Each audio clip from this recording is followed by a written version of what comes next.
what is the combination for 2? How many will get for 2? 10. No, we are going to get 3. That is one after number.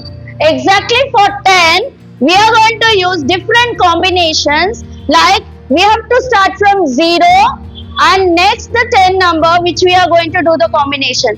So 0 plus 10 is 1 plus 9.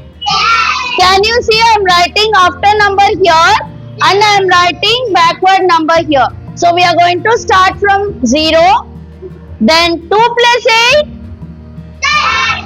3 plus 7, 4 plus 6, 5 plus 5, very good, 6 plus 4, 7 plus 3, 8 plus 2, 9 plus 1, 10 plus 0, and each combination we are going to write in different petal here. So we have 11 petals for this flower. You are going to write 11 different combination for 10. I am going to give you ice cream stick, paper cup, leaf. You are going to paste it. You are going to write your name on the stick here, and here on the yellow circle you are going to write the number 10. Each petal a different combinations. Got it, children? No need to write equal to here because it's understood that the answer is 10 only for all the combinations. Correct?